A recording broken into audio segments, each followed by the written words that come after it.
This video was brought to you by Nebula. Today, Catalonia's fugitive separatist leader reappears and then disappears.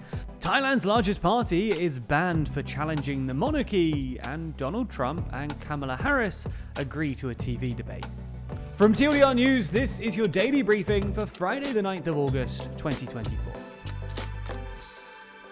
Our main story today is the return and great escape of the Catalan separatist leader Carles Puigdemont. 7 years after fleeing Spain to avoid arrest for organising a Catalonian independence referendum deemed by Madrid as illegal, Puigdemont reappeared in Barcelona in front of hundreds of cheering supporters yesterday morning outside of the Catalan parliament.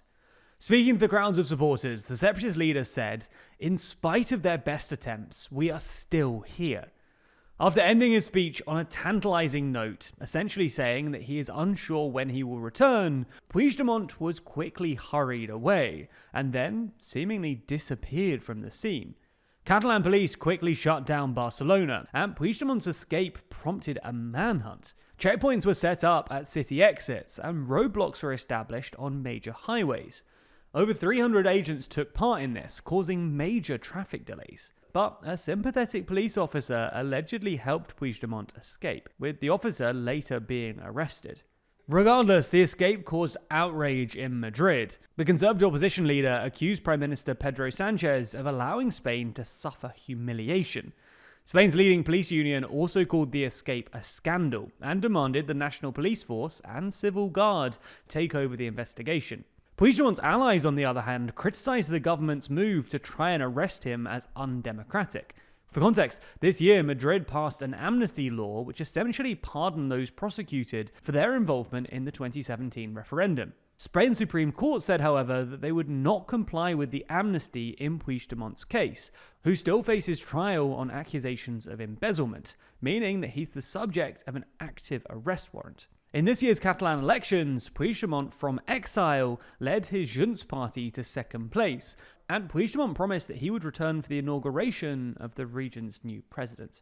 Now, experts say that his return is a last-ditch effort to remain relevant in Catalonia, where pro-independence support has dwindled, and where for the first time in decades, Catalan nationalist parties did not win an outright majority in parliament in May. And the new Catalan government is led by the socialists, ending more than a decade of pro-independence rule in the region. So many remain unconvinced that Puigdemont will be able to revitalise this independence movement. Reporters at Puigdemont's speech noted that the crowd was smaller than 7 years ago when Puigdemont called for the referendum, and that there were very few young people. Puigdemont also did not end up attending the vote on the new socialist Catalan president as he said he would. In fact, some believe that if Puigdemont was actually arrested, his arrest would embolden the Junts and embolden hardliners. However, this now seems unlikely, as a close ally of Puigdemont and Secretary-General of the Junts said that Puigdemont is now safely on his way back to Belgium, where he's been in exile since 2017. There's more on the way, but remember to subscribe and ring the bell for more daily briefing next week. Plus, if you want to support the channel, like Jade, then consider joining the TLDR Daily membership program for just $1.99. Next, Thailand's Constitutional Court ordered on Wednesday the dissolution of the Move Forward party, which won the most seats at the last election, but was blocked from forming a government, while also ordering that the party's executives be banned from politics for 10 years. The court unanimously ruled that Move Forward's proposal to reform the country's strict royal insult laws posed a threat to the Thai monarchy. Now, Thailand's royal insult law, or lèse majesté law, provides for up to 15 years in prison for insulting the monarchy, and is seen as a weapon to silence dissent. Now, Move Forward won a plurality at last year's election, having campaigned on reforming this law, which is enshrined as Section 112 in the Thai Criminal Code. But despite winning the most seats, Move Forward was blocked from forming a government by more conservative parties, with links to the military and the royalist establishment. Now, Move Forward's dissolution as a result of this ruling means that its 143 MPs were suddenly without a party, but they've now all joined the newly formed People's Party to continue the progressive movement. The party's new leader, a former Move Forward MP, said that we will carry on Move Forward's ideology. The mission for me and the party is to create a government for change in 2027. Now, the last 20 or so years of Thai politics have been a struggle between the popularly elected reformist parties and the conservative establishment. And in fact, the now defunct Move Forward Party was the successor of the Future Forward Party, which itself was dissolved in 2020, sparking massive anti-government protests. Next up, let's move to the US, where Donald Trump and Kamala Harris have agreed to face off against each other for the first time in a primetime televised debate on September 10th, ABC News has confirmed. Trump has previously agreed to debate Joe Biden on that same date, back when Biden was still the Democratic nominee. However, after he withdrew from the race, there was uncertainty that Trump would actually debate Harris. Then, in a press conference on Thursday, he said that he would be willing to debate Harris 3 times in September on ABC, Fox News, and NBC respectively. But while ABC have confirmed their debate, the other 2 remain unconfirmed. However, Kamala Harris told reporters, "I'm happy to have a conversation about an additional debate." While there has always been some disagreement about exactly how influential TV debates are on presidential elections, the stakes this time round have been raised significantly. After all, it was following a poor debate performance against Trump in June, viewed by 51 million Americans, that Joe Biden's campaign collapsed and he withdrew from the race. For Harris, though, it will be her first opportunity to challenge Trump directly after her swift ascent to the Democratic nomination. While for Trump, whose campaign has lost momentum since Biden dropped out, he'll need to develop a coherent and effective attack line against her before the debate.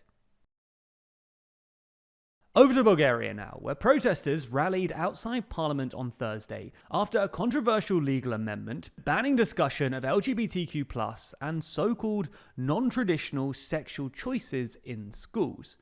Similar legislation has already been passed in several neighbouring countries, including Hungary, Moldova, and Turkey. But this followed a vote in the Bulgarian parliament on Wednesday, which saw 159 lawmakers in the 240-seat parliament vote in favour of the amendment.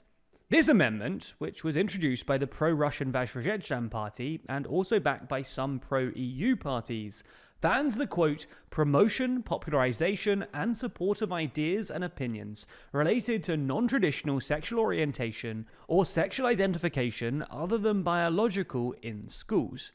For context, Bulgaria has been criticized by LGBTQ+ rights groups for the country's failure to guarantee their recognition and protection. And Bulgaria has also declined to ratify the Istanbul Convention on Preventing Violence Against Women, due to alleged fear that it would promote LGBTQ+ rights. Now, in the final uplifting story today, we'll discuss the Spellow Lane Library Hub, which has received donations after being torched by far-right rioters in Liverpool. On Saturday, the library was set alight, with bookshelves thrown to the floor and glass surrounding the computers. But an online GoFundMe page has been set up and already received over £200,000 in donations. And that's crucial because the hub also serves as a food bank, and the local community have rallied round to try and use donations to replace the books lost and also restore it to its former glory for the people who need it the very most.